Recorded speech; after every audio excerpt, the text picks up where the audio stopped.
Здравствуйте, господа. Вы смотрите канал События. Всем приятного просмотра.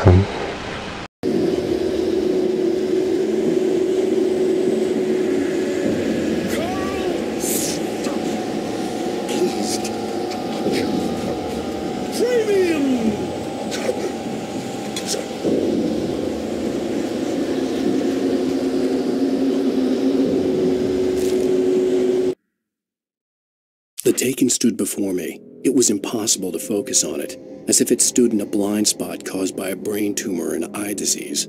It was bleeding shadows like ink underwater, like a cloud of blood from a shark bite. I was terrified. I squeezed the flashlight like my life depended on it, willing it to stop coming any closer. Suddenly something gave, and the light seemed to shine brighter.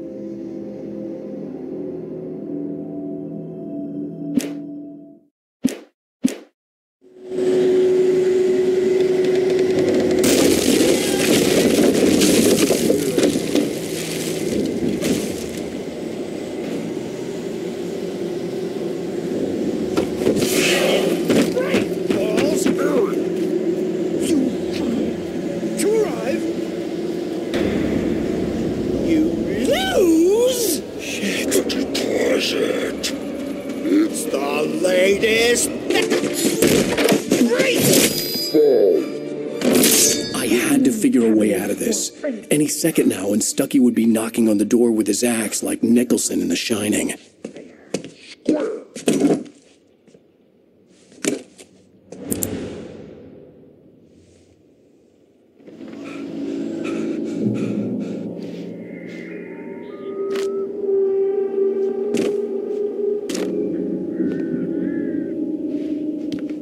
During your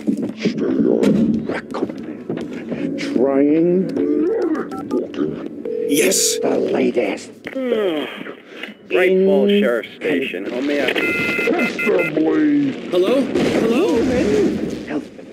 Let you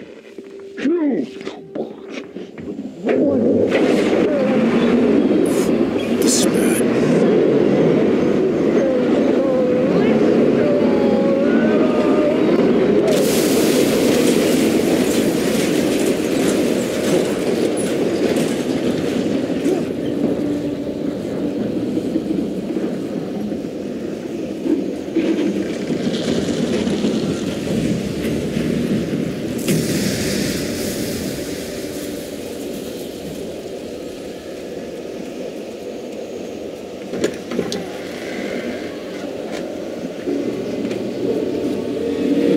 More of them.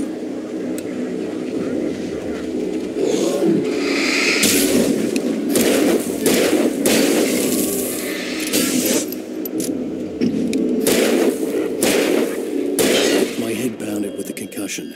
I'd never fired a gun outside a shooting range, and now I just killed someone. Or something. There were no bodies. They just disappeared. If I was dreaming, it felt real enough to make me sick.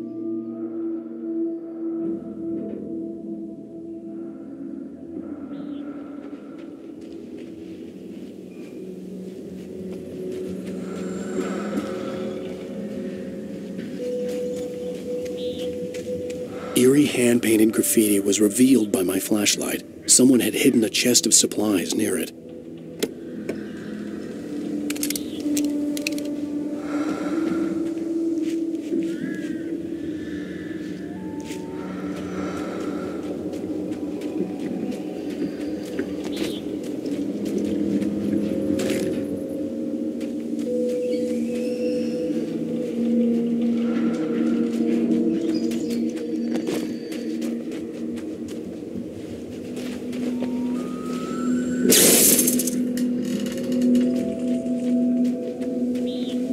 The dark forest was the last place I wanted to go, but I had no choice. I had to get to the gas station.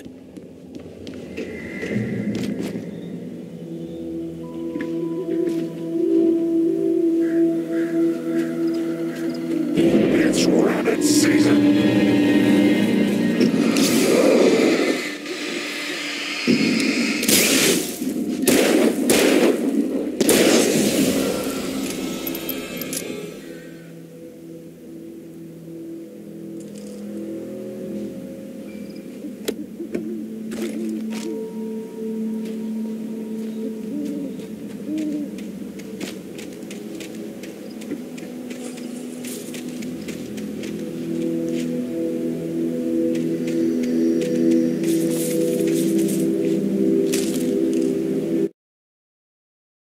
Rose knew she had been gushing, but right now she didn't care.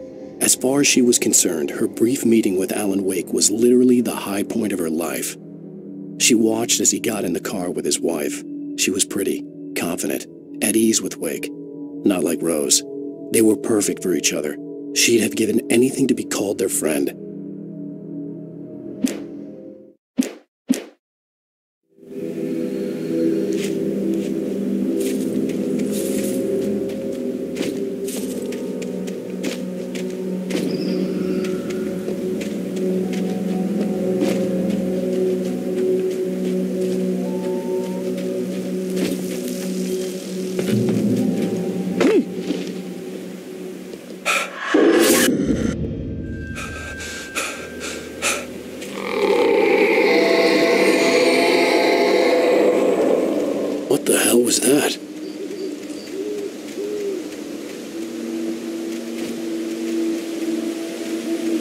When I saw the river below, something uncoiled itself inside my head. I realized that I'd have to find a way across. I didn't even want to look at the water.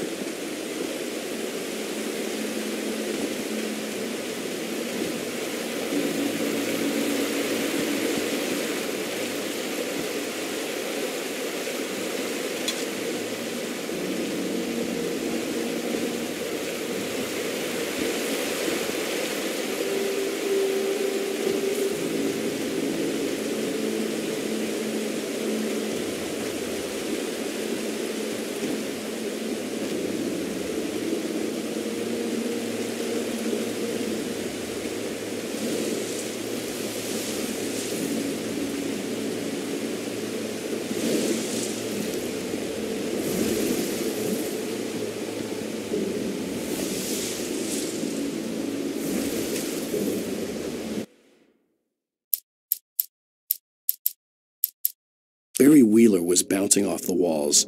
He jumped on a plane after his calls were ignored by both Al and Alice for several days. It could mean that they were both on a second honeymoon. But Barry didn't buy it. Al had been way too unstable for that, not sleeping, messed up. Barry had years of experience dealing with Alan Wake, and he couldn't ignore it. Something was wrong.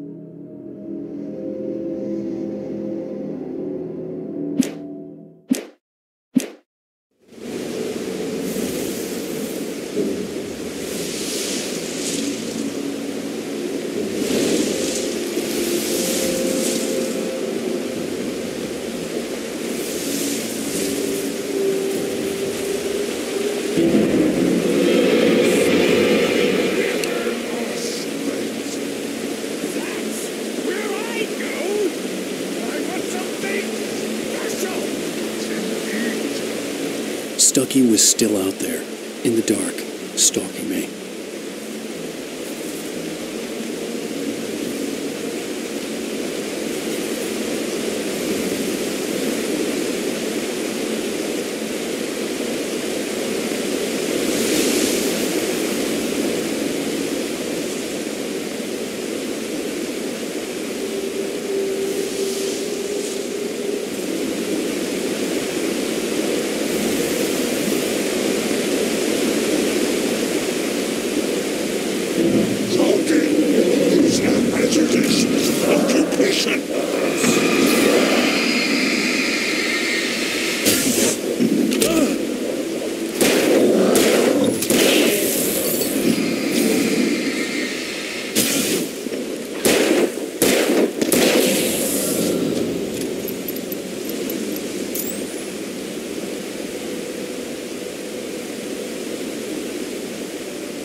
taken. They're taken.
The staircase was broken. I had to make my way up some other way.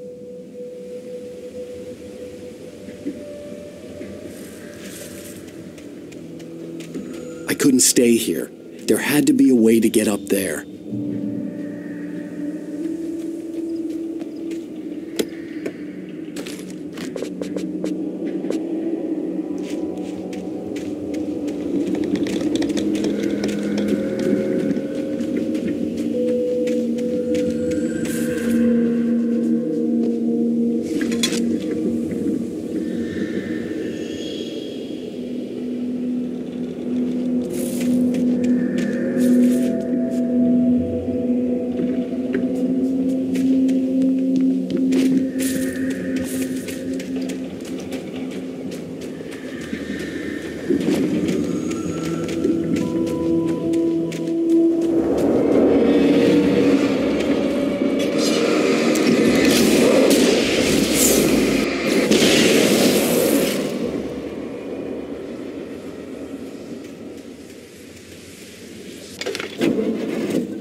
With all this forestry equipment around, there had to be something I could use to reach the top.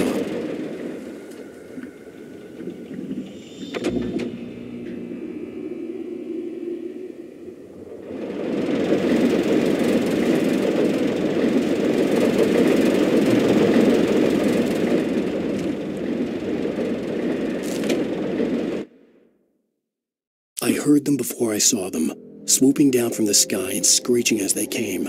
I spun around just as the cloud was upon me. For an instant, I stared into 100 dead eyes, black pearls glittering in the darkness. I raised the flashlight and the swarm exploded like fireworks. Feathers burned, turned into ash. I couldn't hear my scream above theirs.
just outside for a breath of fresh air, and what a night.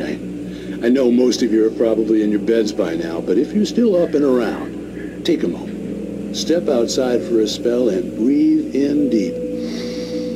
The weather is absolutely still. The sky is crystal clear. It's like the forest is quietly breathing along with you. As you listeners know, I'm a night owl, and it's on nights like this I wish I wasn't cooped up in the studio. Makes an old man like me wish I could just roam wild. But here I am, and who'd keep you company all night long if I weren't? It looks like I'm not the only one staying up late. Caller, you're on the air. Hey, Pat, it's Maurice Horton. Hello, Maurice. What are you up to? Well, I was just taking Toby on his walkies. Oh, isn't it beautiful out there? Sure, but Pat, the reason I called is that Toby heard something rustling in the undergrowth and took off after it, and I couldn't find it. Probably a rabbit. Sure. Toby loves rabbits. Well, sure. Anyway, I figured that, if anyone runs into Toby, they could grab him. My number's on his collar. And Toby's a friendly dog? Oh, Toby loves people. Usually he comes back, but we were pretty far from home, and it sounds like he went pretty wild there. Great dog, but he's just too dumb for his own good. Well, Maurice, it's out there now. Hope Toby comes home soon. Yeah, thanks, Pat. You have a good night now.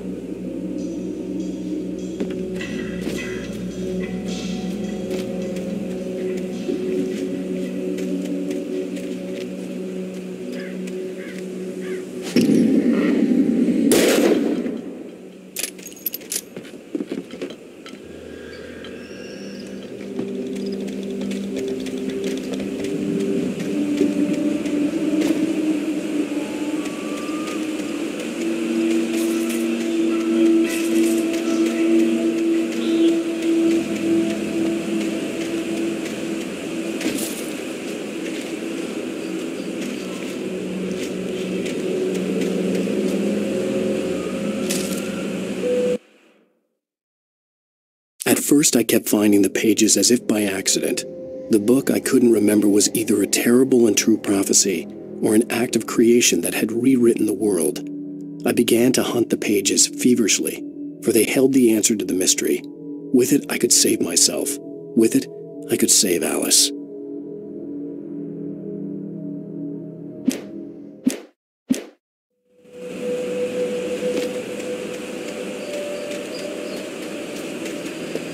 The gas station was closer now, its light welcoming in the darkness. Paul makes the best dogs in the state. Belly Burster is the best with no contours. Monster Dog is second best.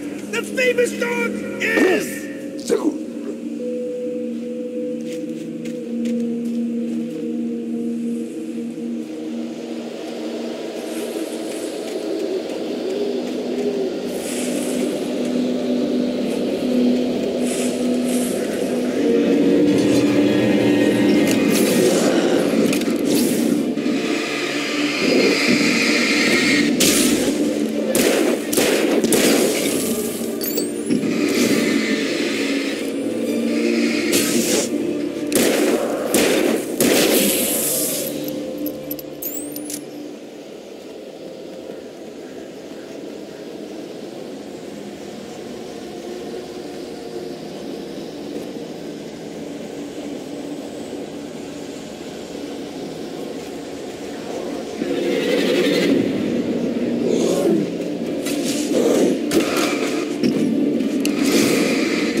I stepped into the gas station's garage. It was dark and quiet. The place was a mess. It looked like someone trashed the place or that there'd been some kind of fight. Light spilled into the room through an open door at the back, and I made my way toward it. Without any warning, I was blinded by a bright light, An old portable TV on the shelf had come alive by itself, and possibly I could see myself on the screen, talking like a madman.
The cabin on Cauldron Lake? She asked.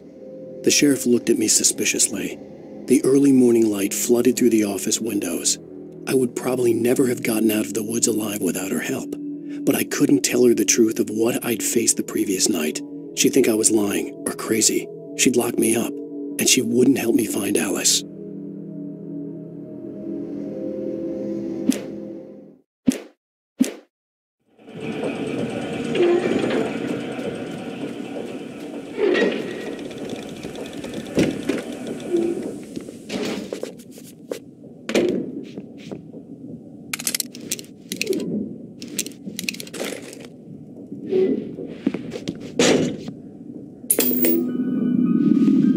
Science. It bestows immortality on those who advance it to elevate all of mankind. Newton, Einstein, Sagan, princes among men. But the price for such a legacy is steep indeed. In Night Springs. Tonight's episode, a quantum suicide. If our lives are already written, it would take a courageous man to change the script. Having called a press conference, Dr. Barclay Colvin is about to demonstrate that very courage. Ladies and gentlemen of the press, I am Dr. Barclay Colvin, and I'm glad so many of you could join me here at the Moorcock Institute. Tonight, I'm going to give a practical demonstration of the many worlds interpretation. As you can see, this is a loaded 9mm pistol. It shall be part of a thought experiment. And now, a real experiment, known as a quantum suicide. Did he say suicide? Is that a real gun? He's kidding, right? Please, stay calm. There is no risk. Observe what occurs when I place the weapon against my own forehead. Now, you might think this round is merely a dud. Not so. Observe the flower pot. And yet, I myself cannot be harmed with this gun. With each pull of the trigger, two new realities branch off. One in which the weapon didn't fire, and one where it did. With my machine here, I have ensured that this reality is always the former. I have bestowed upon myself quantum immortality. Under no circumstances can this gun kill me. So wait. What you're saying is that every time you pull the trigger, in another reality, you die? Yes, of course, but that's completely trivial. There's an infinite number of things that could happen at any moment, and they always do happen somewhere. The point is, this one thing did not happen here. You're insane, Colvin. Insane? Insane? Hey, was this thing supposed to be plugged in? I stumbled on it. You fools! Gaze upon quantum immortality.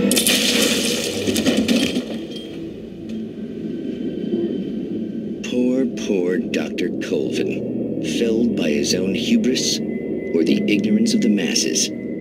Perhaps he should have left the crate unopened, the decaying atom unobserved. Curiosity often kills the cat. In Night Springs.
Stucky's body vanished, leaving behind only a lifetime of nightmares to come, assuming I'd reached the lights of the gas station alive.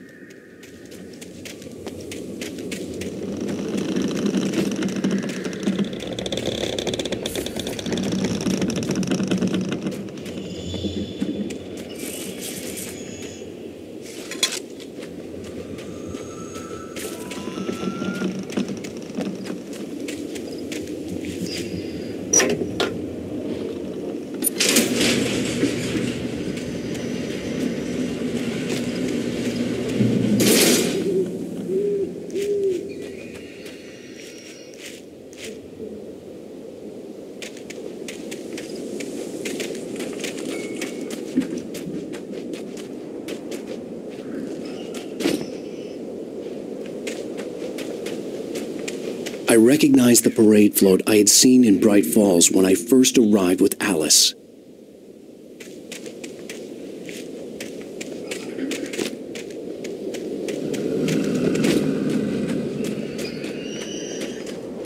After the insanity I had just experienced in the darkness, the lights of the gas station felt comforting. At least for a moment, the sane world reasserted itself.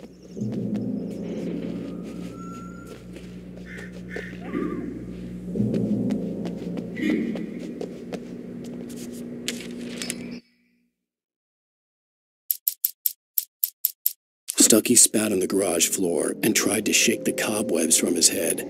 Ever since the couple never showed to pick up the keys, things had been fuzzy. Something, a feeling, caught his attention. Stucky looked up and stared as his brain tried in vain to process the horror before him. He stumbled back, knocking over a can of oil. A black pool spread across the floor while he struggled for a brief moment, then let go as the unrelenting darkness engulfed him.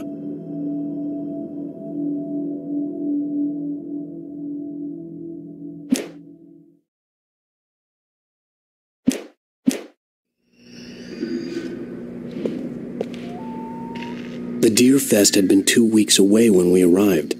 If the day count on the banner was right, I was missing a whole week between the night we got here and now.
The Deer Fest had been 2 weeks away when we arrived.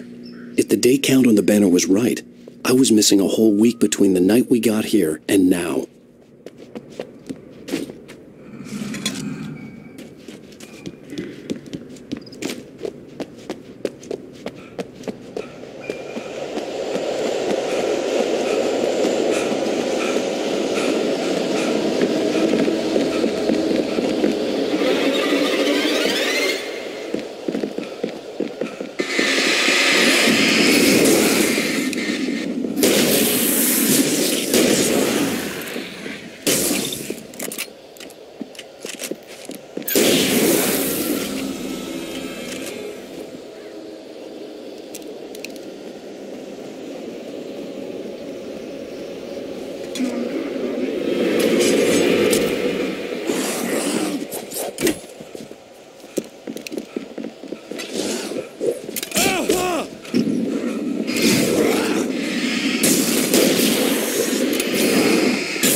inside the gas station to find a phone to call for help.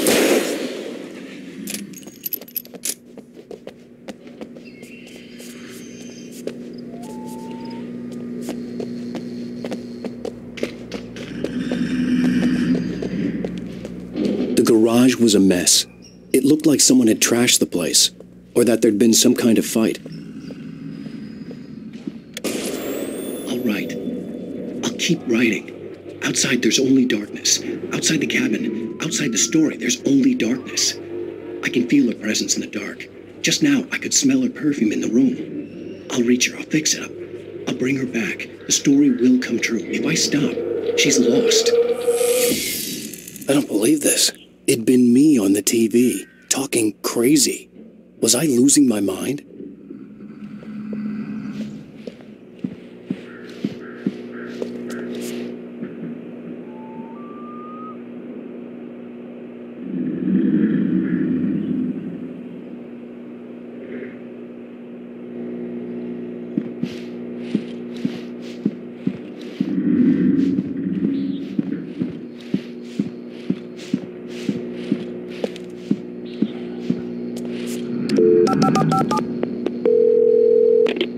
Braight Fall's Sheriff Station.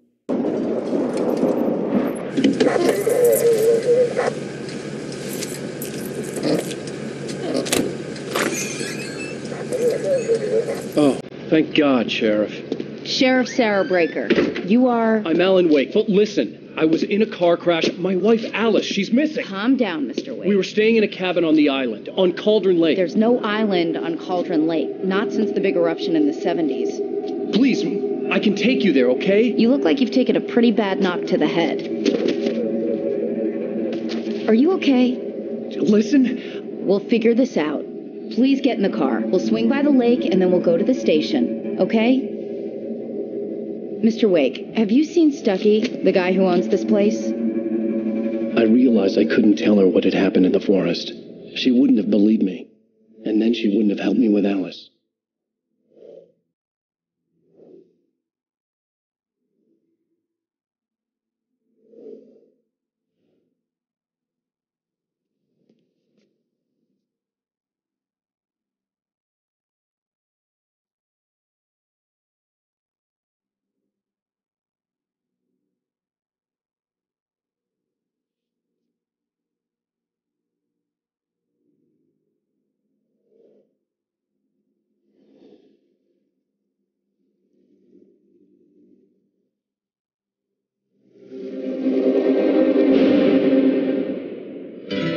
A candy-colored clown they call the Sandman tiptoes to my room every night, and just to sprinkle stardust and to whisper, go to sleep. Ну так, друзья, спасибо всем за просмотр.